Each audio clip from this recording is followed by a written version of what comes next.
మీరు చాలా సాంగ్స్ రచించారు కదా! అంటే గీత రచయితగా మీకు చాలా పేరు ఉంది. సో, మీ ఫేవరెట్ సాంగ్ ఏంటి? అండ్ మీరు గీత రచయితగా అవ్వాలని మీ లక్ష్యమా అది చిన్నప్పటి నుండి? నేను చిన్నప్పుడు రంగస్థలంలో అంటే పాఠశాల సమయంలో రంగస్థలంలో రకరకాల పౌరాణిక నాటకాలేస్తున్నప్పుడు హ్మ్. అందులో ఉన్న డైలాగులు, పద్యాలు బాగా నచ్చేవన్నమాట. అంటే హ్మ్.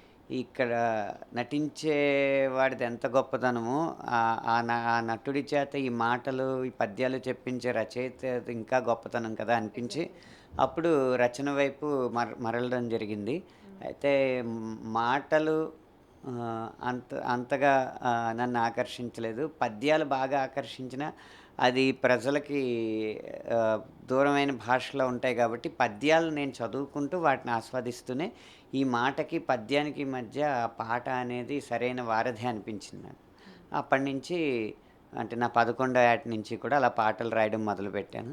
ఆ పాటలకి నిజమైన గుర్తింపు, అలాగే ఆర్థిక పరమైన ప్రోత్సాహం ఎక్కువ సినిమా రంగంలో ఉంటుంది గాబట్టి ఈ రంగాన్ని ఎంచుకున్నాను. ఓకే.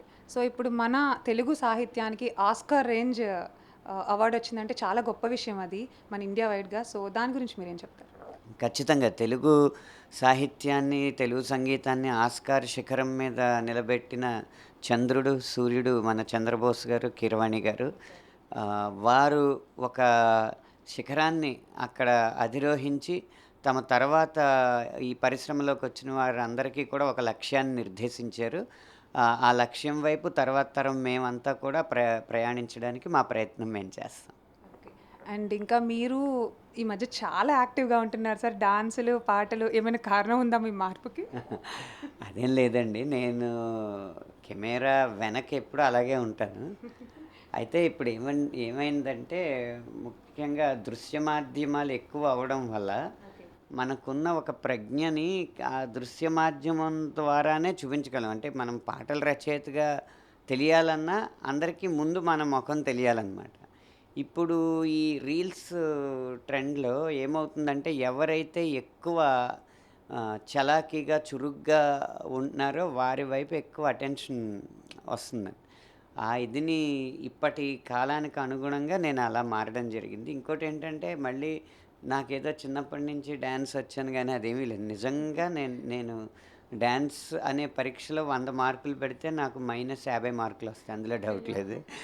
కాకపోతే ఒక గద్ద 5000 ఒక గద్ద 5000 అడుగులు ఎత్తుకి ఎగిరింది అనడం కంటే, ఒక గేదె 5 అడుగులు ఎత్తుకి ఎగిరింది అనడం చాలా ఆశ్చర్యంగా చూస్తారు. అయ్యో! అందుకని డాన్స్ అస్సలు రానోడు డాన్స్ చేస్తున్నాడు కాబట్టి చూడడం అనమాట అంతే. మీరిప్పటి వరకు చాలా సాంగ్స్ రచించారు కదా! వాటిలో మీరు రాసినవి కాకుండా ఈ కాలంలో అంటే ఈ మధ్య కాలంలో మీకు నచ్చిన సాంగ్ ఏంటి?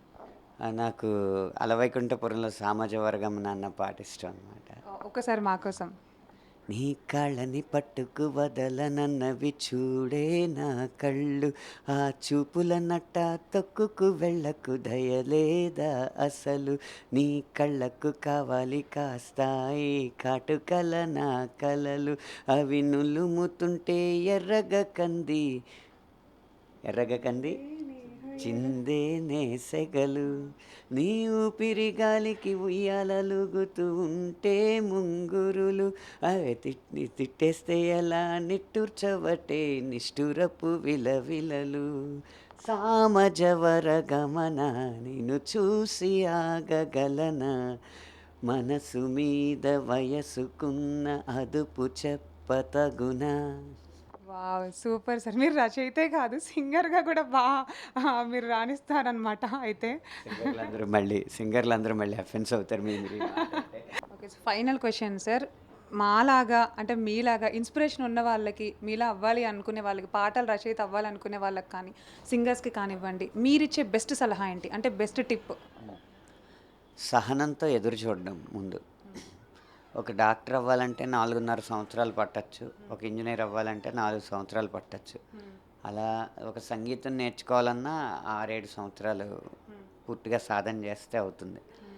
అలా పాటల రచయిత అవ్వడానికి కూడా ఒక సమయం ఉంటుంది. హ్మ్. ఏంటంటే ఈరోజు గనక మీరు పాటల రచయిత అవ్వాలనుకుంటే, ఈరోజు కాగితం మీద మొదటి అక్షరం మొదలుపెడితే, హ్మ్. మీరు పూర్తి స్థాయి పాటల రచయిత అవ్వడానికి 15 సంవత్సరాల సమయం పడుతుంది. హ్మ్. కాబట్టి ఇదేదో క్రాష్ కోర్స్ లాగా చేసుకుందామనో, లేకపోతే వెంటనే దూకేసి ఏదో పాట హిట్ కొట్టేద్దామనో కాకుండా, అంత సహనం మీరు అలవరుచుకోవాలనేదే నా సలహా. 15 సంవత్సరాలు ప్రయత్నించండి.